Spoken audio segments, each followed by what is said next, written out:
Bismillahirrahmanirrahim. Assalamualaikum warahmatullahi wabarakatuh. Innal hamdalillah nahmaduhu wa nasta'inuhu wa nastaghfiruh wa na'udzu billahi min syururi anfusina wa min sayyiati a'malina. May yahdihillahu fala mudilla lahu wa may yudlilhu fala hadiya lahu. Ashhadu an la ilaha illallah wahdahu la syarika lah wa ashhadu anna Muhammadan abduhu wa rasuluh. Allahumma salli wa sallim ala nabiyyina Muhammadin wa ala alihi wa ashabihi ajma'in. Allahumma arzuqnal ilma ma yanfa'una warzuqnal amala ma 'allamtana. Rabbana zidna ilman nafi'a warzuqna fahman jayyida. Segala puji bagi Allah Subhanahu wa ta'ala yang telah mengaruniakan berbagai nikmatnya kepada tiap-tiap kita, hingga di pagi hari ini kita kembali dapat bertemu, bertatap muka dalam keadaan sehat walafiat. Salawat serta salam marilah senantiasa kita curah limpahkan kepada baginda Nabi besar Muhammad sallallahu alaihi wasallam beserta keluarga, sahabat dan pengikut-pengikutnya termasuk kita semua. Amin amin ya rabbal alamin. Ayuhal hadiruna rahimani wa rahimakumullah. Kalau pada pertemuan sebelumnya kita telah menyampaikan tentang perihal rukun-rukun sholat, kemudian kewajiban-kewajiban sholat, di mana kesimpulan pada materi sebelumnya, kalau rukun-rukun sholat itu adalah hal-hal yang harus ada di dalam sholat. Dia adalah intisari dari amalan ibadah sholat, tidak boleh ditinggalkan baik dalam keadaan sengaja ataupun lupa, karena itu dapat menjadikan amalan ibadah sholat kita batal. Dari berdiri, takbiratul ihram, membaca surat al-fatihah, lalu kemudian ruku', lalu kemudian i'tidal, sujud, duduk di antara dua sujud, lalu kemudian sujud lagi, lalu kemudian tasyahud akhir, ya, kemudian salam, yaitu salam yang pertama. Nah, itu adalah rukun-rukun di dalam sholat yang tidak boleh ditinggalkan, tidak boleh ditinggalkan. Yang mana ketika seorang muslim meninggalkan dengan sengaja, maka akan membatalkan sholatnya. Atau ketika dikarenakan lupa, maka ia wajib untuk menyempurnakan, wajib untuk melakukan rukun-rukun sholat. Lalu kemudian kita juga sudah menyampaikan tentang kewajiban-kewajiban sholat, di mana kewajiban-kewajiban sholat ini juga merupakan hal-hal yang harus dilakukan di dalam amalan ibadah sholat kita. Tidak boleh yang namanya kewajiban sholat itu ditinggalkan dengan sengaja. Kalau ditinggalkan dengan sengaja, maka akan menyebabkan tidak sahnya amalan ibadah salat kita. Namun ketika ia lupa, di sini letak perbedaan antara rukun dan kewajiban. Ketika ia lupa untuk melakukan kewajiban-kewajiban salat, maka tetap sah amalan ibadah salatnya tanpa harus menggantinya, dan cukup dia melakukan sujud sahwi. Dimana kalau kewajiban-kewajiban salat adalah takbir perpindahan, takbirul intiqal, selain takbiratul ihram, lalu kemudian ucapan sami Allahu liman hamidah, ucapan rabbana walakal hamdu, ucapan atau bacaan subhana rabbiyal azimi, bacaan subhana rabbiyal a'la. Ini satu kali zikir ukuran wajibnya, lalu bacaan rabbighfirli di saat duduk di antara dua sujud. Lalu kemudian tasyahud awal, ya, tasyahud awal. Lalu kemudian duduk pada tasyahud awal. Itu adalah kewajiban-kewajiban sholat yang tidak boleh ditinggalkan dengan sengaja. Namun ketika seseorang lupa, maka sholatnya tetap sah tanpa ia harus menggantinya, dan cukup dengan melakukan sujud sahwi. Maka selanjutnya ahibatil kiram, pada kesempatan pagi hari yang berbahagia ini kita masuk kepada pembahasan tentang sunnah-sunnah di dalam sholat. Ada rukun, ada kewajiban, dan ada sunnah-sunnah di dalam sholat. Sunnah-sunnah di dalam sholat adalah bacaan-bacaan dan gerakan-gerakan yang dianjurkan untuk dilakukan di dalam sholat. Ia memperoleh pahala dengan melaksanakannya dan tidak menjadikan sholat batal ketika meninggalkannya walaupun dengan sengaja. Ini adalah sunnah-sunnah sholat. Jadi dia adalah amalan-amalan baik berupa gerakan ataupun bacaan yang dianjurkan oleh Nabi kita Nabi Muhammad SAW untuk hendaknya dilakukan oleh seorang muslim. Yang mana ketika kita menjaga amalan-amalan sunnah di dalam sholat ini, maka kita akan memperoleh pahala. Namun ketika kita meninggalkannya, maka tidak sampai kepada derajat membatalkan sholat kita. Ini adalah sunnah-sunnah sholat. Beda dengan kewajiban dan rukun. Kalau kewajiban dan rukun ditinggalkan dengan sengaja, nggak sah sholat kita. Tapi kalau sunnah-sunnah sholat ini, ketika kita meninggalkannya, tidak sampai pada mengakibatkan batalnya sholat kita. Namun ada hal-hal yang disunnahkan oleh Nabi SAW yang terlewatkan. Maka ahibatil kiram ma'azzal wa azzakumullah, kalau diklasifikasikan, sunnah-sunnah sholat ini terbagi menjadi dua. Ada sunnah-sunnah qauliyah dan ada sunnah-sunnah fi'liyah. Ada sunnah-sunnah yang berupa bacaan dan ada sunnah-sunnah yang berupa gerakan. Jadi yang enggak masuk dalam kategori rukun dan tidak masuk dalam kategori kewajiban, maka dia masuknya ke dalam sunnah-sunnah salat. Maka di antara sunnah-sunnah salat ahibatil kiram azzani wa azzakumullah, yang pertama adalah mengangkat kedua tangan saat takbiratul ihram. Di saat ruku, bangun dari ruku, atau saat berdiri memulai rakaat yang ketiga. Ini di antara sunnah-sunnah salat. Jadi mengangkat kedua tangan. Mengangkat kedua tangan ini merupakan sunnah di dalam salat.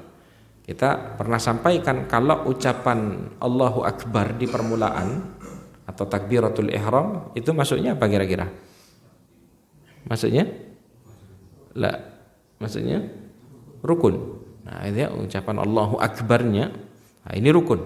Tapi mengangkat kedua tangannya adalah sunnah. Artinya kalau misalkan mengangkat kedua tangannya ini terlewatkan, tidak mempengaruhi keabsahan sholat.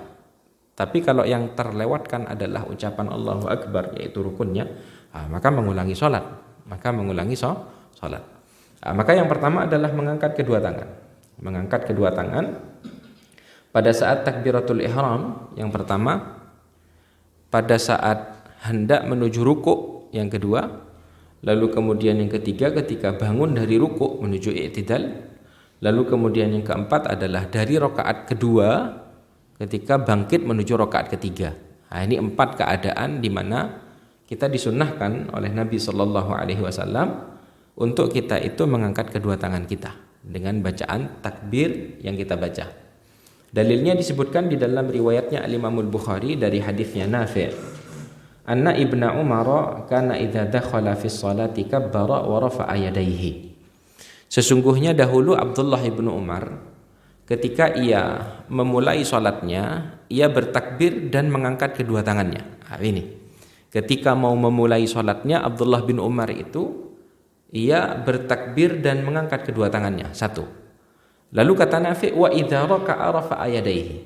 Dan ketika dia hendak ruku, maka dia kembali mengangkat kedua tangannya. Ya. Wa idza qala sami Allahu liman hamidah rafa'a yadayhi. Yang kedua sudah, mau ruku mengangkat kedua tangan, dan ketika ia bangkit dari ruku menuju i'tidal, seraya ia mengucapkan sami Allahu liman hamidah, Abdullah ibnu Umar ini kembali mengangkat kedua tangannya. Gitu ya. Wa idza qama minar rak'ataini rafa'a yadayhi. Lalu kemudian yang keempat, ketika Abdullah ibnu Umar ini bangun dari rakaat kedua menuju rakaat ketiga, kembali yang namanya Abdullah ibnu Umar ini mengangkat kedua tangannya. Wa rafa'a dzalika ibnu Umar ila Nabi sallallahu alaihi wasallam. Wa rafa'a dzalika ibnu Umar ila Nabi sallallahu alaihi wasallam. Dan Ibnu Umar menyampaikan bahwasanya ini adalah sesuatu yang dilakukan oleh Nabi sallallahu alaihi wasallam. Jadi ini adalah sunnah-sunnah di dalam gerakan sholat, yaitu mengangkat kedua tangan di saat takbiratul ihram, lalu kemudian di saat hendak rukuk, lalu dari rukuk menuju i'tidal, lalu kemudian dari rakaat kedua menuju rakaat ketiga. Untuk tata cara mengangkat kedua tangan di sini, ahibatil kiram azzani wa azzakumullah, disunnahkan untuk seorang muslim yang mengangkat kedua tangannya ini adalah membuka jari jemarinya, mamdudatal asabi. Nah, jadi kedua jari jemarinya ini, keseluruhan jari jemari kedua tangannya ini dibuka, gitu ya. Yang lalu kemudian dijadikan sejajar dengan bahunya, atau agak ke atas sejajar dengan anting-anting telinganya. Ini dua riwayat hadis yang dahulu pernah dilakukan oleh Nabi sallallahu alaihi wasallam, sebagaimana disebutkan oleh Al-Imam Al-Albani di dalam Sifatus Salatin Nabi. Kalau di dalam hadisnya Abdullah bin Umar, dalam riwayatnya Al-Imam Al-Bukhari, ra'aitu Rasulullah, aku pernah melihat Rasulullah sallallahu alaihi wasallam idza qama fi sholati rafa'a yadayhi hatta yakuna hadwa mankibaihi. Aku melihat Rasulullah sallallahu alaihi wasallam ketika berdiri melaksanakan sholat, Nabi sallallahu alaihi wasallam itu mengangkat kedua tangannya sampai kedua tangannya ini sejajar dengan kedua bahu Nabi sallallahu alaihi wasallam. Wa kana yaf'alu dzalika hina yukabbiru lirruku', dan Nabi kembali melakukan hal itu ketika Nabi bertakbir untuk ruku', wa yaf'alu dzalika idza rafa'a ra'sahu minar ruku', dan kembali melakukan itu ketika bangun dari ruku', wa yaqulu sami Allahu liman hamidah wa la yaf'alu dzalika fi sujud. Seraya Nabi mengucapkan sami Allahu liman hamidah, tapi kalau sujud Nabi tidak melakukannya, kata Abdullah bin Umar. Lalu di dalam riwayatnya Al-Imam An-Nasa'i dalam hadisnya Malik ibn al-Huwairits yang disahihkan oleh Al-Imam Al-Albani, Malik ibn al-Huwairits menyampaikan ra'aitu Rasulullah sallallahu alaihi wasallam hina dakhala fi sholati rafa'a yadayhi wa hina raka' wa hina rafa'a ra'sahu minar ruku' hatta hadatha furu'a udhunayhi. Aku melihat, katanya Malik ibn al-Huwairits, Nabi itu ketika melaksanakan ibadah sholat mengangkat kedua tangannya, ketika rukuk kembali mengangkat kedua tangannya, ketika bangun dari rukuk kembali mengangkat kedua tangannya, hatta hadzata furu'a udhunaihi, sampai yang namanya kedua tangan Rasulullah sallallahu alaihi wasallam ini sejajar dengan anting-anting telinga Nabi sallallahu alaihi wasallam. Nah, jadi ada dua tata cara. Yang pertama adalah sejajar dengan bahu kita, lalu kemudian yang kedua agak ke atas, yaitu sejajar dengan anting-anting telinga kita. Nah, ini adalah sunnah yang dituntunkan oleh Nabi kita Nabi Muhammad SAW dari sunnah-sunnah gerakan di dalam sholat. Lalu kemudian yang kedua adalah bersedekap, yaitu meletakkan tangan kanan di atas tangan kiri di atas dada saat berdiri di dalam sholat. Nah, gitu ya. Jadi ini adalah sunnah yang berikutnya yang dituntunkan oleh Nabi SAW, yaitu bersedekap, meletakkan tangan kanan kita di atas tangan kiri kita di atas dada kita. Ini ahibatil kiram azzani wa azzakumullah, sunnah yang dituntunkan oleh Nabi SAW. Dalam hadisnya Sahal ibnu Sa'ad dalam riwayatnya Al-Imam Al-Bukhari, Sahal menyampaikan kanan nas yu'maruna ayyada'a ar-rajulu al-yadal yumna ala dhira'ihi al-yusra fi shalah. Dahulu umat manusia itu diperintahkan untuk hendaknya meletakkan tangan kanan itu berada di atas lengan tangan kirinya di saat ia melaksanakan ibadah sholat. Nah, jadi setelah takbir kan kita bersedekap. Bersedekap ini amalan sunnah, gitu ya, amalan sunnah. Nah, bersedekap ini adalah amalan sunnah. Baik. Dalam hadisnya Ibnu Khuzaimah, ya, dari sahabat Wa'il ibnu Hujr, shallaitu ma'a Rasulillah sallallahu alaihi wasallam wa wada'a yadahu al-yumna ala yadihi al-yusra. Aku melaksanakan sholat bersama Nabi sallallahu alaihi wasallam, dan aku mendapati Nabi sallallahu alaihi wasallam meletakkan tangan kanan di atas tangan kirinya. Gitu ya. Nah, maka ahibatil kiram azzani wa azzakumullah, ini adalah sunnah yang dituntunkan oleh Nabi sallallahu alaihi wasallam. Jadi diletakkannya di mana? Diletakkannya di dada. Ini sebagaimana diriwayatkan oleh Al-Imam Abu Dawud, Al-Imam An-Nasa'i, disebutkan oleh Al-Imam Al-Albani di dalam Sifatus Salatin Nabi. Kana yadha'ul yumna ala dhahri kaffihi al-yusra war-rusghi was-sa'id. Ya. Lalu kemudian kana yadha'uhuma ala sadr, ya. Nabi sallallahu alaihi wasallam itu sebagaimana dalam riwayatnya Al-Imam Abu Dawud meletakkan kedua tangannya ini berada di atas dadanya. Gimana caranya? Ahibatil kiram, sederhananya Nabi itu pernah meletakkan tangan kanan itu berada di 3 tempat. Jadi ketika kita bersedekap itu diperbolehkan untuk kita meletakkannya di atas punggung tangan kita, boleh. Lalu juga diperbolehkan meletakkan di atas pergelangan tangan kita, boleh. Dan kita juga diperbolehkan meletakkan di atas lengan kita. Nah, jadi ini 3 tempat sebagaimana diriwayatkan oleh Al-Imam Abu Dawud, disebutkan oleh Al-Imam Al-Albani di dalam Sifatus Salatin Nabi, karena yada'ul yumna, adapun dahulu Nabi meletakkan tangan kanannya ala dhahri kafihil yusra, di atas punggung tangan kiri, gitu ya. Warusghi, lalu kemudian di atas pergelangan tangan kiri. Wasya'id, lalu kemudian di atas lengan. Nah, ini 3 tempat yang dahulu Nabi SAW meletakkan tangan kanannya. Nah, jadi boleh. Wa kana yadha'uhuma 'ala sadr, lalu kemudian Nabi meletakkannya di atas dada. Nabi SAW meletakkannya di atas dada. Ahibatul kiram, a'azzani wa a'azzakumullah. Ya. Wa amara bidzalika ashabahu wa kana ahyanan yaqbidu bil yumna 'ala al-yusra. Jadi kalau disimpulkan itu pada akhirnya ada 6. Jadi setelah takbiratul ihram, dalam keadaan terbuka jari jemari kita sejajar dengan bahu kita atau agak ke atas sejajar dengan anting-anting telinga. Setelah itu kita bersedekap. Nah, ini bisa kita letakkan di atas punggung tangan, lalu kemudian boleh juga di atas pergelangan, boleh juga di atas lengan. Boleh kita letakkan saja ataupun kita genggam. Ya. Karena juga disebutkan wa kana ahyanan yakbidu bil yumna 'ala al-yusra. Yakbid. Jadi meletakkan boleh, menggenggam juga boleh. Nah, jadi kalau disimpulkan 1, 2, 3, 4, 5, 6. Nah, ya, ini semua diperbolehkan. Ini semua diperbolehkan. Yang enggak boleh kalau gini mungkin ya, kedinginan mungkin. Nah, ini ahibatul kiram di antara sunnah yang dituntunkan oleh Nabi kita, Nabi Muhammad sallallahu alaihi wasallam. Lalu kemudian yang ketiga adalah mengarahkan pandangan ke tempat sujud. Mengarahkan pandangan ke tempat sujud.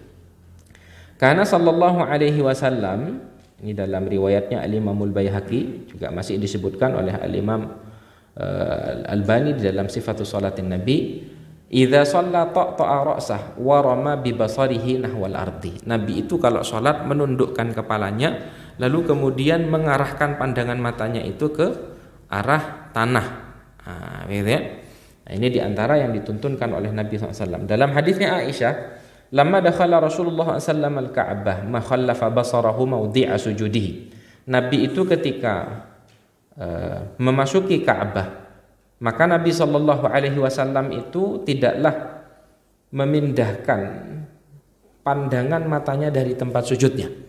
Nah, jadi sunnah dalam melaksanakan ibadah sholat itu adalah mengarahkan pandangan mata kita ke tempat sujud. Siapa yang kalau sholat memejamkan mata lebih nikmat? Ada? Ada? Atau semuanya sudah mengarahkan kedua mata ke tempat sujud? Gimana? Apa?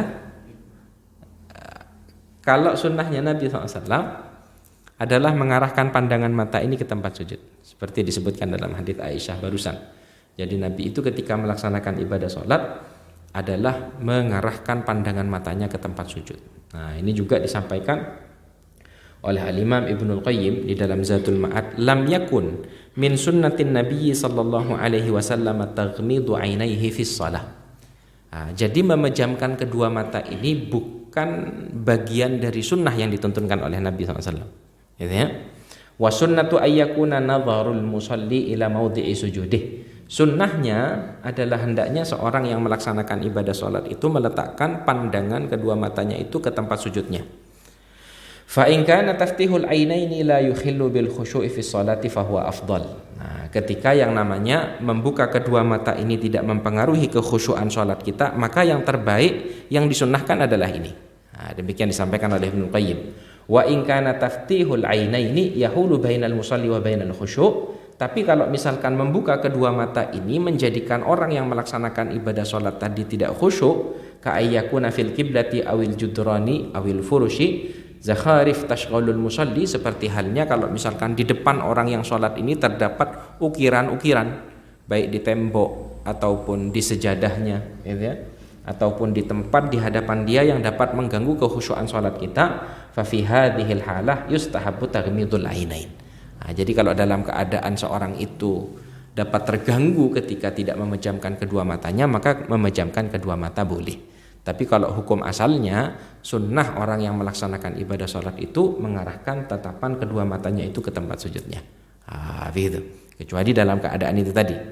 Ternyata Masya Allah ukirannya, ya, surat Ar-Rahman misalkan. Jadi sambil sholat, sambil baca surat Ar-Rahman di depannya misal. Atau ukirannya begitu indah. Maka ini kan dapat mengganggu orang yang melaksanakan ibadah sholat. Taib. Lalu kemudian yang ketiga, yang keempat, ahibatil kiram, a'azzani wa a'azzakumullah, adalah membaca doa iftitah. Nah, setelah mengangkat kedua tangan, setelah bersedekap, di antara sunnah Nabi selanjutnya adalah qira'atu du'ail istiftah, membaca doa iftitah. Nah, doa iftitah itu ada banyak jenisnya. Ada yang Allahu Akbar kabira walhamdulillahi katsira, subhanallahi bukratan wa asila. Ada yang Allahumma ba'id baini wa baina khataayaya kama ba'adta bainal masyriqi wal maghrib. Allahumma naqqini min khataayaya kama yunqqa thawbul abyadu minad danas. Allahumma ighsilni bil ma'i wath thalji wal barad. Ada juga yang wajjahtu wajhiya lilladzi fatara samawati wal ard. Jadi kalau di dalam sifat salat Nabi yang disebutkan oleh Al-Imam Al-Albani, beliau merangkum keseluruhan doa-doa iftitah yang sahih yang dari Nabi sallallahu alaihi wasallam. Itu kurang lebih ada sekitar 9 10 sampai 12 doa. Jadi ada 12 doa iftitah. Mungkin yang kita hafal satu lah ya. Ada salah satu yang kita hafal ya. Nah, ini di antara sunnah yang dituntunkan oleh Nabi sallallahu alaihi wasallam untuk kita baca. Artinya kalau misalkan seorang muslim melewatkan membaca doa iftitah, seperti ketika dia datang ke masjid, lalu kemudian kumandang iqamah akan segera dikumandangkan, lalu setelah dia bertakbir, bersedekap, langsung membaca surat Al-Fatihah, kira-kira sah atau tidak salatnya? Sah, karena masuk dalam kategori sunnah. Gitu. Lalu kemudian yang kelima, ahibatil kiram, adalah membaca ta'awudz pada rakaat pertama sebelum Al-Fatihah. Jadi setelah membaca doa iftitah, di rakaat pertama disunnahkan untuk kita itu membaca ta'awudz. A'udzubillahi minasyaitonir rajim. Gitu ya. Atau a'udzubillahi minasyaitonir rajim min hamzihi wa nafthihi wa nafthihi. Ini juga diriwayatkan oleh Al-Imam Abu Dawud, juga boleh dibaca. Karena Allah berfirman, fa idza qara'tal qur'ana fasta'idz billahi minasyaitonir rajim. Allah dalam surat An-Nahl berfirman, jika engkau membaca Al-Quran, maka hendaklah engkau meminta perlindungan kepada Allah dari syaitan yang terkutuk. Gitu ya? Jadi ini sunnah, dan sunnahnya di rakaat pertama. Sunnahnya di rakaat pertama. Di antara para ulama ada yang menyampaikan sunnahnya di setiap rakaat. Nah, ini adalah di antara sunnah. Jadi membaca ta'awudz, ta'awudznya ini dibaca dengan pelan saja. Lalu kemudian setelah itu, ahibatil kiram, azzani wa azzakumullah, gitu ya. Yang keenam adalah mengucapkan amin setelah Al-Fatihah. Mengucapkan amin setelah Al-Fatihah. Siapa yang tahu apa artinya amin? Bukan Pak Anies Muhaimin ya. Ayo, siapa yang tahu artinya amin? Setiap sholat kita selalu membaca di setiap rakaat kita. Artinya apa kok tiba-tiba kita baca amin? Apa? Kabulkanlah. Mumtaz. Allahumma stajib. Amin ini adalah isim fi'il amr, yang mana maknanya adalah ya Allah, kabulkanlah permohonanku ini. Karena di dalam surat Al-Fatihah itu kan terdapat kandungan doa toh. Ihdinas siratal mustaqim. Itu ya. Siratal ladzina an'amta alaihim ghairil maghdubi alaihim waladdallin. Minta hidayah kita kepada Allah. Ya kan na'budu wa iyyaka nasta'in ihdinas siratal mustaqim. Kan ada doa yang kita panjatkan kepada Allah, dan nikmat hidayah itu kan memang nikmat yang besar. Tidak semua orang dikaruniakan nikmat hidayah. Bahkan sekelas para keluarga Nabi pun tidak semua keluarga Nabi itu memperoleh hidayah Allah. Kita tahu seperti Nabi Nuh, putranya, istrinya tidak memperoleh hidayah Allah. Nabi Lut, istrinya tidak memperoleh hidayah Allah. Nabi Ibrahim ayahnya tidak memperoleh hidayah Allah. Lalu Nabi Muhammad, ada banyak paman-paman Nabi yang tidak memperoleh hidayah Allah. Ada Abu Lahab, ada Abu Talib. Makanya kita sebagai seorang muslim itu kan selalu minta kepada Allah. Alhamdulillahi Rabbil Alamin, Ar-Rahmanir Rahim, Maliki Yaumiddin, Iyyaka na'budu wa iyyaka nasta'in, Ihdinas siratal mustaqim. Ya Allah, tunjukkanlah kami ini ke jalanmu yang lurus. Gitu ya. Nah, maka ini adalah doa yang lalu kemudian di akhir surat Al-Fatihah kita itu berdoa kembali kepada Allah, amin, waladdallin, amin, Allahumma stajib, ya Allah kabulkanlah doaku ini. Karena memang nikmat hidayah itu kan nikmat yang mahal, gitu ya, nikmat untuk menjadi seorang muslim dan istiqomah di dalam keislaman kita, Dalilnya diriwayatkan oleh Al-Imam Abu Dawud, gitu ya. Ini disunnahkan bagi imam ataupun makmum ataupun yang sholat seorang diri selepas kita membaca surat Al-Fatihah, yang mana maknanya adalah Allahumma stajib, sebagaimana diriwayatkan oleh Al-Imam Abu Dawud dari hadisnya Wa'il ibnu Hujr, di mana ia menyampaikan kana Rasulullah sallallahu alaihi wasallam idza qara'a waladdallin qala amin. Adapun Nabi sallallahu alaihi wasallam ketika membaca Al-Fatihah dan sampai pada bacaan waladdallin, maka Nabi itu membaca amin. Dan Nabi mengangkat suaranya, atau mengeraskan suaranya. Nah, kalau menjadi makmum ini juga disunnahkan karena Nabi Shallallahu Alaihi Wasallam menyampaikan, idza ammanal imamu fa aminu. Jika imam itu mengucapkan amin, maka ucapkanlah amin. Fa innal malaikata fa innahu man wafaqa ta'minuhu ta'minal malaikah ghufira lahu ma taqaddama min dzambi. Karena barang siapa yang ucapan aminnya ini beriringan dengan ucapan aminnya malaikat, maka niscaya Allah akan ampunkan dosa-dosanya yang telah lalu. Nah, gitu ya. Jadi bayangkan kalau setiap hari 5 kali sholat berjamaah, di setiap kali imam membaca amin kita mengikuti ucapan aminnya imam. Nah, ini kan insya Allah adalah satu-satu yang berbarengan dengan malaikat-malaikat Allah, gitu ya. Maka ini diantara sunnah yang dituntunkan oleh Nabi Sallallahu Alaihi Wasallam. Lalu kemudian setelah itu ahibatil kiram, azzani wa azzakumullah, yang ketujuh adalah membaca surat setelah Al-Fatihah. Membaca surat ini masuk dalam kategori amalan sunnah. Membaca surat setelah Al-Fatihah pada 2 rakaat pertama. Ini sunnah yang dituntunkan oleh Nabi Sallallahu Alaihi Wasallam. Dalam riwayat Muslim, gitu ya, ini bagi imam tentunya ya, bagi imam dan bagi yang sholat seorang diri. Tapi kalau bagi makmum tidak. Kalau bagi makmum tidak perlu, cukup mendengarkan bacaan imam saja. Gitu ya, yang kalau seperti yang kita sampaikan, yang menjadi perselisihan di antara para ulama itu ya bacaan Al-Fatihahnya. Di antara para ulama ada yang menyampaikan tidak perlu membaca Al-Fatihah. Di antara para ulama Al-Fatihahnya dibaca mengikuti bacaan imam, karena memang ada hadis la salata liman lam yaqra bi Fatihatil kitab, tidak sah salatnya orang yang tidak membaca surat Al-Fatihah. Nah, tapi kalau surat setelah surat Al-Fatihah ini masuknya dalam amalan sunnah. Masuknya dalam kategori amalan sunnah. Nah, begitu ya. Hibatil kiram ma'azzani wa azzakumullah. Karena di dalam hadisnya Abu Qatadah yang diriwayatkan oleh Al-Imam Muslim, annan Nabiyya sallallahu alaihi wasallam kana yaqra'u fi rak'atainil ulayaini minadz-dzuhri wal 'asri bi Fatihatil kitab wa surah. Sesungguhnya Nabi sallallahu alaihi wasallam dahulu membaca di 2 rakaat pertama di saat pelaksanaan salat zuhur dan salat asar, ya, dengan membaca Al-Fatihah. Lalu kemudian setelah itu diikuti dengan membaca surat di dalam Al-Qur'an. Wa yusmi'unal ayata ahyanan. Terkadang Nabi sallallahu alaihi wasallam memperdengarkan ayat yang dibaca. Gitu ya. Wa yaqra fi rak'atainil ukhrayaini bi Fatihatil kitab. Lalu di 2 rakaat yang terakhir Nabi sallallahu alaihi wasallam hanya mencukupkan dengan membaca surat Al-Fatihah saja, seperti yang sudah biasa kita lakukan. Salat zuhur, asar, gitu ya, adalah di 2 rakaat pertamanya membaca surat setelah Al-Fatihah, sementara di 2 rakaat terakhirnya mencukupkan dengan membaca Al-Fatihah saja. Nah, maka kalau sunnahnya Nabi sallallahu alaihi wasallam itu ahibatil kiram, a'azzani wa azzakumullah, itu seperti disebutkan di dalam riwayatnya Al-Imam Ahmad. Nah, kebiasaan Nabi itu kalau di pelaksanaan sholat subuh, maka Nabi biasanya memanjangkan bacaan suratnya, atau dinamakan dengan tuwalul mufassal. Kalau di pelaksanaan sholat duhur, asar dengan isya, ini pertengahan bacaannya atau wasatul mufassal. Kalau di sholat maghrib Nabi meringankan bacaannya atau dinamakan dengan qisarul mufassal. Nah, ini terjadi perselisihan di antara para ulama di dalam menetapkan surat-surat yang masuk tual, panjang ataupun pertengahan ataupun ringan. Nah, maka di antara pendapat para ulama itu dimulai dari surat Qaf. Ini kalau tidak salah dalam riwayatnya Imam Ahmad. Jadi yang dinamakan dengan surat panjang itu dimulai dari surat Qaf sampai surat An-Naba.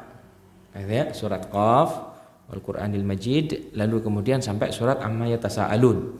Nah, ini masuk dalam kategori bacaan panjangnya yang biasa dibaca oleh Nabi SAW dalam salat subuhnya. Lalu kemudian kalau yang masuk dalam kategori pertengahan itu dari surat An-Naba itu tadi sampai surat Ad-Duha. Sampai surat Ad-Duha. Lalu kemudian kalau yang ringan itu dari surat Ad-Duha sampai surat An-Nas. Kira-kira kalau kita sholat ini yang mana ini? Pendek semua kayaknya gitu. Nah, ini adalah kebiasaan Nabi SAW. Jadi kalau subuh itu panjang, zuhur, asar, isya itu pertengahan. Nah, kalau maghrib itu diringankan oleh Nabi SAW. Meskipun terkadang Nabi memendekkan sholat subuhnya dan terkadang Nabi memanjangkan sholat maghribnya. Jadi Nabi pernah dalam satu riwayat Nabi SAW menyederhanakan sholat subuhnya, membaca surat-surat pendek. Dan Nabi pun juga pernah melaksanakan sholat maghrib dengan membaca surat panjang, yaitu dengan membaca surat At-Tur. Jadi Nabi sholat maghrib dengan membaca surat At-Tur. Nah, namun kalau kebiasaan Nabi SAW subuh panjang, zuhur, asar, isya sedang, lalu kemudian maghrib ini ringan. Nah, ini adalah sunnah yang juga dituntunkan oleh Nabi SAW. Lalu kemudian setelah itu ahibatul kiram, azza wa jazakumullah, yang ke-8 adalah bacaan tasbih kedua atau ketiga ketika rukuk dan sujud. Kita sampaikan di antara kewajiban sholat adalah ketika kita rukuk minimal membaca subhana rabbiyal azimi atau subhana rabbiyal azimi wa bihamdihi. Nah, ini wajibnya. Nah, kalau kita sempurnakan menjadi 3 kali, diulang sampai 3 kali, maka kedua dan ketiganya ini masuk dalam kategori amalan sunnah. Demikian halnya dengan sujud. Sunnah kewajibannya adalah membaca 1 kali zikir subhana rabbiyal a'la atau subhana rabbiyal a'la wa bihamdihi. Kalau kita lengkapi menjadi 3 kali, nah maka ini adalah amalan sunnahnya. Atau kalau mau kita tambah dengan doa subhanaka allahumma rabbana wa bihamdika allahumma ighfirli, gitu ya. Dan memperbanyak doa itu juga boleh seperti yang dilakukan oleh Nabi di dalam hadis Aisyah dalam riwayat Bukhari dan Muslim. Baik. Nah, jadi begitu.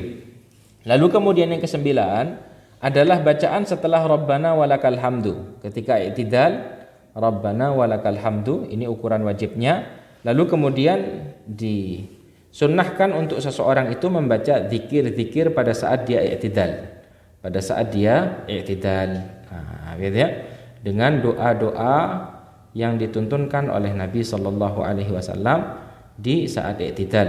Nah, gitu ya, di saat i'tidal.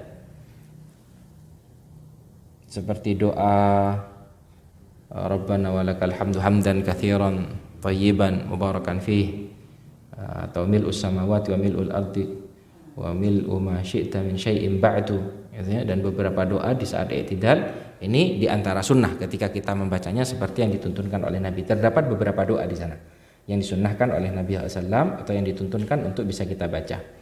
Lalu kemudian selanjutnya ahibatil kiram a'azzani wa azzakumullah adalah bersolawat kepada Nabi. Yang ke-10 adalah bacaan Rabbighfirli yang kedua atau ketiga ketika duduk di antara 2 sujud. Nah, jadikan ukuran minimalnya pada saat kita duduk di antara 2 sujud adalah membaca Rabbighfirli. Kalau dijadikan 2 kali, nah ini seperti yang dilakukan oleh Nabi SAW. Ataupun menyempurnakan dengan bacaan yang lebih lengkap pada bacaan doa duduk di antara 2 sujud. Nah, ini masuk dalam kategori sunnah. Lalu kemudian yang ke-11 adalah bersolawat kepada Nabi SAW pada tasyahud akhir. Lalu kemudian yang ke-12 adalah jalsatul istirahah atau duduk sejenak sebelum bangkit menuju rakaat kedua dan keempat. Jadi ada sunnah Nabi sallallahu alaihi wasallam yang dinamakan dengan jalsah al-istirahah. Di mana di dalam riwayatnya Al-Imam Al-Bukhari dan Al-Imam Muslim dari hadisnya Malik bin Al-Huwairits, annahu ra'a an-nabiy sallallahu alaihi wasallam yusalli fa idza kana fi witrin min salatihi lam yanhab hatta yastawiya qa'ida. Gitu ya. Jadi Malik bin Al-Huwairits menyampaikan sesungguhnya ia melihat Nabi Shallallahu Alaihi Wasallam itu ketika berada di rakaat pertama atau di rakaat ketiga di dalam sholatnya dan hendak bangkit kepada rakaat berikutnya, Nabi Shallallahu Alaihi Wasallam itu duduk sejenak. Akhirnya Nabi SAW duduk sejenak. Jadi kalau rakaat pertama nih dari sujud, terus duduk di antara dua sujud, lalu sujud lagi sebelum bangkit ke rakaat yang kedua, itu di antara sunnah Nabi sebagaimana disampaikan oleh sahabat Malik ibn Huwairits adalah duduk sejenak lalu kemudian setelah itu bangkit menuju rakaat berikutnya. Atau dari rakaat ketiga, dari sujud sebelum bangkit ke rakaat berikutnya terlebih dahulu duduk sejenak seperti duduk di antara dua sujud itu, ya, lalu kemudian setelah itu bangkit menuju rakaat berikutnya. Nah, ini di antara sunnah yang dituntunkan oleh Nabi. Meskipun banyak di antara para fuqaha yang merinci ini adalah ini sunnah yang dilakukan oleh Nabi Sallallahu Alaihi Wasallam di akhir-akhir hidupnya, karena tidak disebutkan oleh para sahabat-sahabat Nabi yang lain yang meriwayatkan tentang tata cara sholat Nabi Sallallahu Alaihi Wasallam. Namun sahabat Malik ibn Huwairits ini adalah salah satu sahabat Nabi yang akhir-akhir memeluk agama Islamnya. Artinya kalau misalkan seorang Muslim gitu ya, tidak melakukan duduk sejenak tadi tidak ada masalah. Kalau melakukan duduk sejenak tadi karena mengamalkan sunnah yang pernah dilakukan oleh Nabi pun dia dapat berpahala. Begitu ya. Jadi yang jalsatul istirahah boleh, yang tidak jalsatul istirahah boleh. Tapi biasanya kalau ulama-ulama ahlul hadis ini mengkategorikan sebagai sunnah secara mutlak. Jadi sunnah secara mutlak karena memang pernah dilakukan oleh Nabi di dalam riwayat hadis yang sahih. Namun kalau para fuqaha biasanya merinci. Orang kalau kuat tidak perlu melakukannya, namun kalau misalkan membutuhkan yang namanya duduk sejenak, maka hendaknya melakukan duduk sejenak tadi. Karena ini dilakukan oleh Nabi Sallallahu Alaihi Wasallam di akhir-akhir kehidupan Nabi Muhammad Sallallahu Alaihi Wasallam. Ini diantara sunnah Nabi Sallallahu Alaihi Wasallam di dalam sholat. Lalu kemudian yang ke-13 adalah duduk iftirash. Ya, duduk iftirash, yaitu dengan menduduki kaki kiri sambil memanjangkan kaki kanan dan tawarruk pada tasyahud akhir. Jadi kalau pada duduk di antara dua sujud dan tasyahud awal itu sunnahnya adalah duduk iftirash seperti yang kita tahu. Jadi kaki kiri kita duduki lalu kemudian memberdirikan kaki kanan. Ya, seperti yang biasa kita lakukan. Ini dinamakan dengan duduk iftirash yang disunnahkan oleh Nabi Sallallahu Alaihi Wasallam. Jadi pada duduk di antara dua sujud lalu kemudian pada tasyahud awal. Lalu kalau pada tasyahud akhir disunnahkan untuk melakukan duduk tawarruk. Duduk tawarruk itu adalah dengan memasukkan kaki kiri kita berada di bawah betis kaki kanan kita. Lalu kemudian memberdirikan kaki kanan seperti yang biasa kita lakukan. Ya, ini dinamakan dengan duduk tawarruk. Ini di antara sunnah Nabi SAW. Dan terjadi perbedaan di antara para ulama. Gimana kalau tasyahud akhirnya itu pada pelaksanaan sholat yang berjumlah 2 rakaat atau sholat-sholat yang tidak ada tasyahud awalnya? Maka kalau di dalam mazhabnya Imam Ahmad bin Hambal, sholat-sholat yang berjumlah 2 rakaat ya, atau sholat-sholat yang tidak ada tasyahud awalnya, maka tasyahud akhirnya itu dengan duduk iftirash. Duduk tasyahud akhirnya dengan duduk iftirash. Jadi seperti duduk tasyahud awal. Kalau di dalam mazhabnya Imam Syafi'i, semua tasyahud akhir baik yang jumlah rakaat sholatnya 2 rakaat ataupun lebih, itu namanya tasyahud akhir, duduknya adalah tawarruk. Duduknya adalah tawarruk.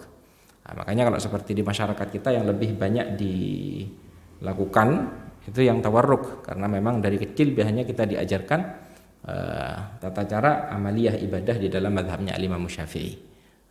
Seperti itu. Semuanya boleh gitu ya. Jadi kalau yang di tasyahud akhirnya mau duduk tawarruk berarti ala mazhabil Imam Syafi'i gitu ya. Kalau misalkan yang iftirash pada pelaksanaan salat yang berjumlah 2 rakaat itu disebutkan di dalam mazhabnya Imam Ahmad bin Hanbal. Baik. Lalu kemudian setelah itu ahibatil kiram, yang ke-14 bertumpu pada kedua tangan. Al-i'timadu 'alal ardi bil yadaini indal qiyamil liraq'ati thaliyah. Bertumpu pada kedua tangan ketika hendak bangkit menuju rakaat berikutnya. Gitu ya.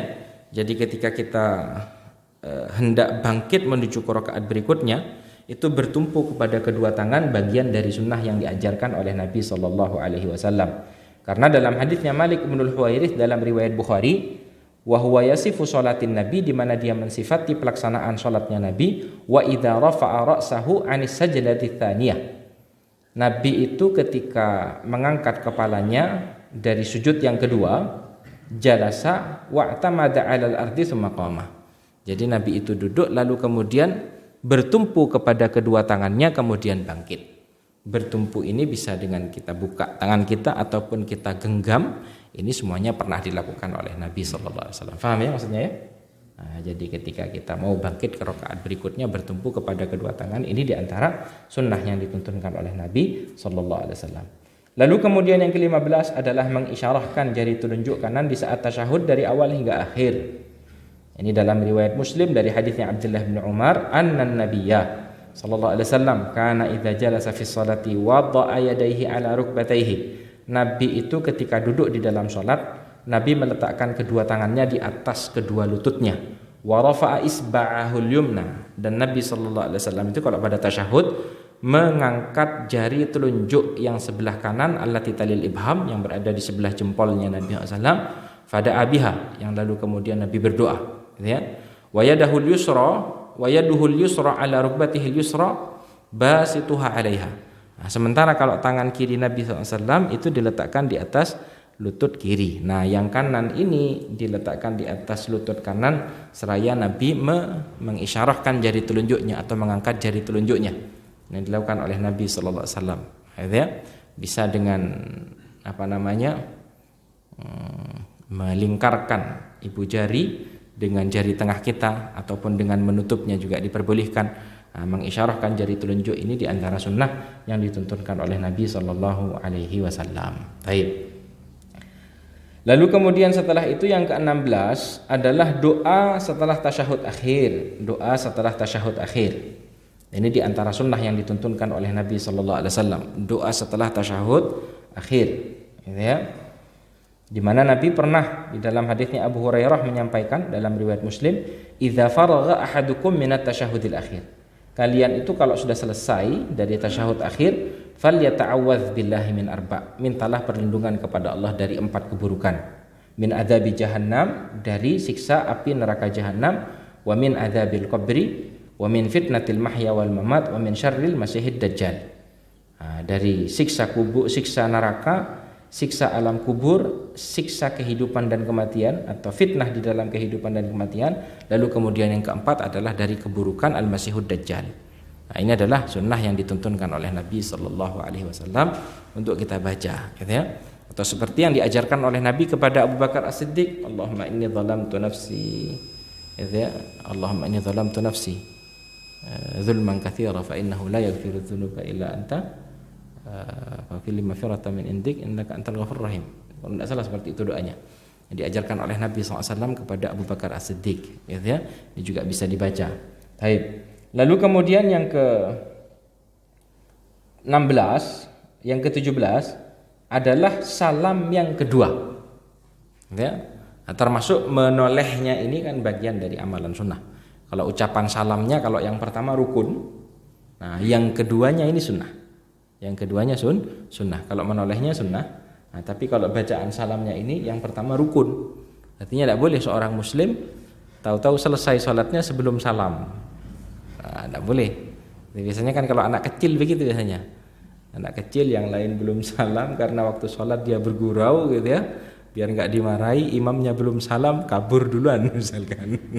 Nah, ini tidak diperbolehkan. Nah, jadi salam yang pertama rukun. Nah, salam yang keduanya adalah sunnah. Salam yang keduanya adalah sunnah. Gitu ya. Dalam riwayat Tirmidzi dalam hadisnya Aisyah, anna Rasulullah sallallahu kana yusallimu fi sholati taslimatan wahidah tilqa wajhihi yamilu ila syiqqil ayman syai'a. Gitu ya. Nabi sallallahu alaihi wasallam itu ketika melaksanakan ibadah salat, Nabi sallallahu membaca ucapan salam sebanyak 1 kali. Ini maksudnya yang rukun, gitu ya. Maksudnya adalah yang rukun, gitu ya. Lalu kemudian Nabi menolehkan wajahnya, gitu ya, ke arah kanan. Ini yang sunnahnya Nabi SAW. Lalu kemudian yang kedua adalah yang pertama adalah rukun, yang kedua lalu kemudian adalah sunnah. Lalu kemudian ahibatil kiram azzanu azzakumullah adalah takbir intiqal. Ini menurut pendapat sebagian para ulama yang lain, gitu ya. Karena tadi kita sampaikan takbir intiqal ini kalau di dalam kitab Al-Fiqhul Muyassar masuknya dalam kewajiban-kewajiban salat. Jadi takbir perpindahan, Allahu Akbar, Allahu Akbar, dari berdiri menuju ruku. dari i'tidal menuju sujud, dari sujud menuju duduk di antara dua sujud. Ini kan ada takbir-takbirnya ini. Nah, jadi kalau di dalam kitab Al-Fiqhul Muyassar disebutkan bahwa takbir-takbir ini masuk dalam kategori kewajiban sholat yang tidak boleh ditinggalkan. Nah, namun banyak para ulama yang juga menyampaikan takbir perpindahan ini masuknya dalam kategori sunnah-sunnah sholat. Masuknya dalam kategori sunnah-sunnah sholat. Artinya kalau misalkan ada yang terlewat, tidak perlu untuk mengganti sujud sahwi. Lalu kemudian yang ke-19 adalah meletakkan sutroh di depan tempat sujud. Nah, jadi kalau orang sholat itu sunnahnya Nabi SAW itu adalah meletakkan pembatas sholat. Dan ini hukumnya adalah sunnah yang sangat dianjurkan. Bahkan sebagian para ulama ada yang sampai mewajibkan. Nah, jadi harus ada pembatas sholatnya. Ini sunnah yang dituntunkan oleh Nabi SAW. Bisa ke tembok, bisa ke tiang, bisa dengan menggunakan alat, atau orang yang sedang sholat, atau orang yang sedang duduk. Jadi ada pembatas sholatnya. Ini sunnah yang dituntunkan oleh Nabi kita, Nabi Muhammad SAW. Dan Nabi selalu menjaga hal itu. Kadang Nabi SAW itu sholat dengan menghadap ke tembok, kadang menghadap ke tiang, kadang Nabi menurunkan pelana ontanya, kadang Nabi SAW menghadap ke arah pohon, kadang Nabi menghadap ke arah tombak kecil yang ditancapkan oleh Nabi SAW. Dari saking menjaganya Nabi SAW. Nah, ini adalah sunnah yang sangat dianjurkan. Yang kalau disimpulkan dari keseluruhan riwayat, kalau tinggi sutrohnya Nabi SAW itu minimalnya adalah 1 hasta atau 1 dhira. Ini minimal tingginya. Ini disimpulkan dari pelana ontanya Nabi SAW. Ini ukuran yang paling pendek dari sutrohnya Nabi SAW. Lalu kalau dari lebarnya itu ya paling tidak seperti gagang sapu. Seperti gagang sapu itu itu minimalnya. Karena lebar yang paling kecil yang digunakan oleh Nabi SAW untuk dijadikan sebagai sutroh adalah tombak kecil Nabi atau anazah atau harbah yang biasanya ditancapkan oleh Nabi SAW. Nah, ini adalah sunnah. Nah, jadi minimalnya itu adalah seukuran tombak itu tadi, lebarnya. Kalau tingginya minimalnya adalah seukuran 1 dhira. Nah, ini adalah sunnah yang dituntunkan oleh Nabi kita, Nabi Muhammad SAW. Agar apa? Agar orang yang ketika hendak melewati kita yang sedang sholat itu bisa melewati dari depan kita. Nah, tidak mengganggu kita. Karena memang disunnahkan oleh Nabi kalau misalkan orang sholat lalu kemudian ada yang hendak melewati di hadapan kita untuk dihalangi. Nah, itu ya. Idza shalla ahadukum ila sutratin yasturuha fa arada ahadun ayajtaza baina yadayhi falyadfa'hu, kata Nabi. Kalau orang itu sudah sholat menghadap ke arah pembatas sholatnya lalu ada yang hendak melewati di depannya, maka hendaknya dihalangi. Fa in aba falyuqatilhu. Kalau misalkan dia enggan kecuali ingin tetap lewat, maka dihalangi dengan lebih keras lagi, kata Nabi sallallahu alaihi wasallam. Dalam hadis yang lain Nabi menyampaikan lau ya'lamul marru, ya. Nabi SAW menyampaikan kalaulah orang yang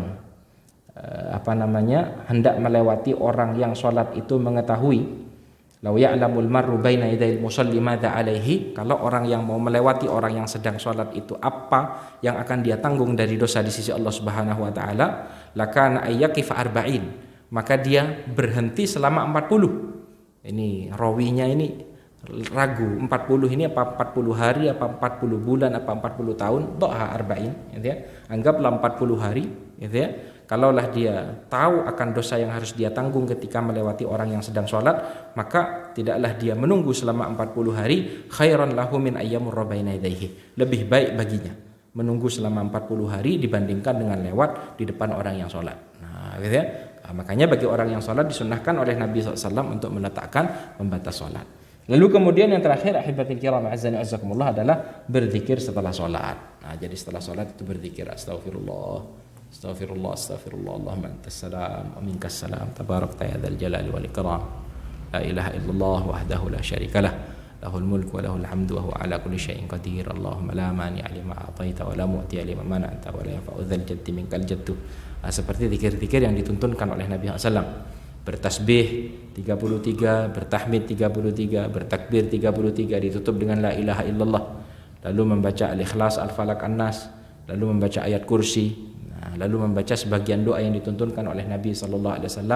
Nah, maka ini adalah sunnah-sunnah yang dituntunkan oleh Nabi kita, Nabi Muhammad SAW. Baik, ini adalah materi kita pada kesempatan pagi hari yang berbahagia ini. Untuk selanjutnya jika ada pertanyaan kita persilakan. Barakallah. Jadi kalau pandangan mata ini kemana-mana, ini tidak boleh. Ini masuk dalam kategori makruhatus sholah. hal-hal yang dimakruhkan di dalam sholat. Jadi kalau kata Nabi sallallahu alaihi wasallam, al-iltifatu ikhtilasun yakhtalisuhu syaitanu min sholatil abdi. Jadi noleh, ngelirik di saat sholat itu adalah pencurian yang berhasil dilakukan oleh syaitan dari sholatnya seorang hamba. Maka di sana mujahadahnya kita untuk menjadikan sholat kita itu khusyuk dengan menjadikan tatapan mata kita ke arah tempat sujud. Jadi itu makruh, tapi tidak sampai membatalkan sholat. Gitu ya. Yang membatalkan itu kalau sampai kita membalik badan kita. Karena di antara syarat-syarat sholat itu kan istiqbalul kiblah, menghadap ke arah kiblat. Jadi kalau misalkan kita sampai membalikkan badan kita, gitu ya, karena ada sesuatu yang memalingkan dengan tanpa adanya hajat, maka dalam keadaan ini batal sholat kita. Karena syaratnya sholat menghadap ke arah kiblat. Tapi kalau hanya tatapan mata ataupun tolehan kepala, ini tidak sampai kepada membatalkan sholat, namun dimakruhkan, dapat mengurangi pahala sholat kita. Lalu kemudian selanjutnya mengusap wajah setelah orang itu menyelesaikan amalan ibadah sholatnya. La na'lamu dalilan, kami tidak mendapati adanya dalil dalam permasalahan itu. Termasuk juga yang dilarang oleh Nabi SAW, nanti akan kita kaji hadisnya, adalah setelah salam biasanya sebagian orang ketika assalamualaikum ini tangan kanannya juga ikut buka, ya, lalu kemudian kiri juga ikut buka. Nabi SAW menyamakan hal ini seperti ekor kuda. Nabi SAW menyamakan hal ini seperti ekor kuda untuk hendaknya dihindari oleh seorang muslim. Wallahu a'lam. Kalau Allahumma Rabba Jibril, ya, itu diantara yang dituntunkan oleh Nabi SAW untuk dibaca. Jadi idza as'afat lidzakirah, kalau tidak salah ingat ya, ini materi dulu udah berapa belas tahun yang lalu, itu makna dari Jibril, gitu ya. Lalu kemudian Mikail, ini adalah Abdullah, hamba Allah Subhanahu wa taala. Jadi seperti itu Nabi SAW mengajarkan kepada kita untuk membaca, ya kita ikuti seperti yang diajarkan oleh Nabi. Begitu saja. Apakah itu jamak dari Jibril? Lah, bukan jamak, karena Jibril wahid, karena Jibril ini kan satu orang. Jibril ini satu orang. Lalu kemudian selanjutnya pertanyaan yang kedua adalah tentang sunnah ketika orang itu sedang tidak khusyuk di dalam sholat. Ini memang penyakit kita bersama, karena memang seperti disampaikan oleh Nabi SAW. Jadi memang ada syaitan, gitu ya, yang memang khusus mengganggu orang-orang yang melaksanakan ibadah sholat, gitu ya.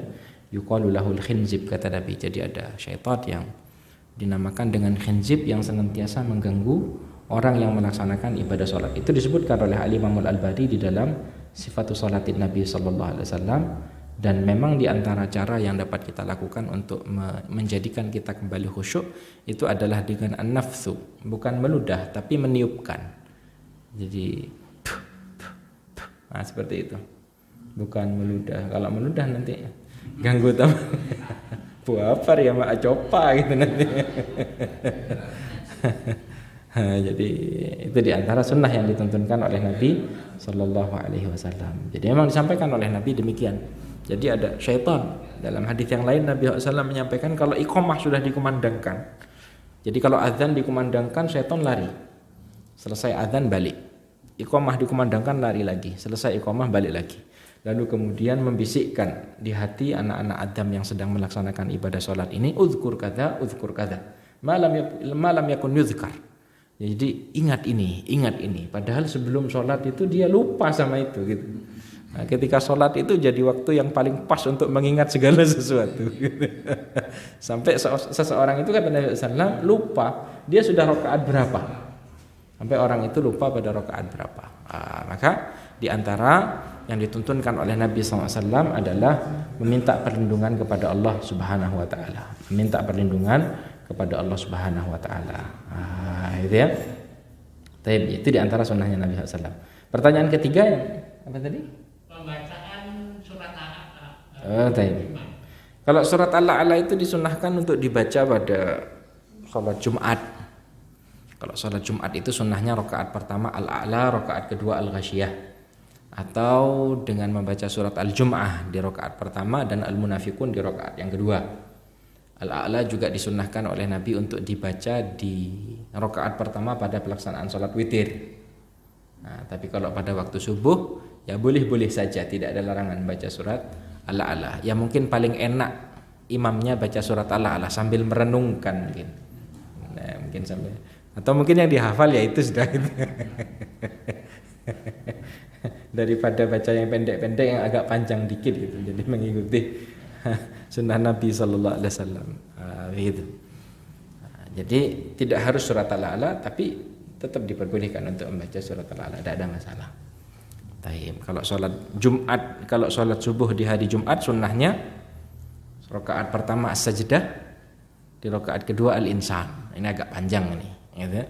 Agak panjang. Kalau tidak biasa agak berat. Tapi kalau imamnya kayak imam-imam di sini enak aja. Artinya mau panjang nggak kerasa. Nah, itu di antara sunnah-sunnah Nabi SAW. Selain itu bebas. Sunnahnya adalah memanjangkan sholat di pelaksanaan sholat subuh. Wallahu a'lam. Baik. Insyaallah ini ya materi yang dapat kita sampaikan di kesempatan pagi hari ini. Semoga yang disampaikan ini dapat memberikan kemanfaatan. Kita lanjutkan pada Rabu berikutnya insyaallah. Ini jadwalnya pekanan di setiap Rabu subuh. Insyaallah kita akan selesaikan kitab Al-Fiqhul Muyassar. Kalau misalkan ada yang kurang lengkap nanti akan kita lengkapi dari referensi yang lain. Nanti ada ini rentetan amaliyah ibadah sholat ini. Nanti selesai sholat wajib, nanti masuk ke sholat sunnah. Sholat-sholat yang dituntunkan oleh Nabi, nanti sampai sholat jenazah terakhir. Masuk ke kitab zakat, setelah zakat masuk puasa, puasa setelah itu haji. Setelah haji nanti masuk akikoh, jihad. Kemudian setelah itu masuk ke muamalah. Insyaallah satu persatu akan kita pelajari sedikit demi sedikit. Al-yawmu syai'un wa ghadan mithluhu min nukhabil ilmi allati tultaqatu yazidul mar'u biha hikmatan wa idnamas sailu ijtima'un nuqat. Hari ini kita belajar sedikit, pekan berikutnya sedikit, dari ilmu-ilmu terpilih yang bersumber dari Al-Qur'an dan sunnah Nabi sallallahu alaihi wasallam. Maka kalau kita perhatikan, banjir itu tidak serta-merta datang begitu saja sebagai banjir. Akan tetapi banjir itu adalah kumpulan rintikan hujan. Nah, sedikit-sedikit nanti kita akan menjadi paham tentang bagaimana ajaran Allah Subhanahu wa taala dan Rasulnya di dalam agama Islam ini, untuk kita dapat beribadah kepada Allah dengan sebaik mungkin. Karena di antara pertanyaan di alam kubur nanti kan, wama dinuka, apa agamamu? Wama dinuka di sini mengandung makna untuk hendaknya kita beribadah kepada Allah Subhanahu wa taala seperti yang disyariatkan, seperti yang dituntunkan. Dari mana kita bisa? Dari belajar. Dari belajar hingga kita punya ilmu, hingga bisa kita terapkan di dalam kehidupan keseharian kita. Tapi kita cukupkan sampai di sini. Subhanakallahumma rabbana bihamdika asyhadu an la ilaha illa anta astaghfiruka wa atubu ilaik. Assalamualaikum warahmatullahi wabarakatuh. الصلاة لدلوك الشمس إلى غسق الليل وقرآن الفجر إن قرآن الفجر كان مشهودا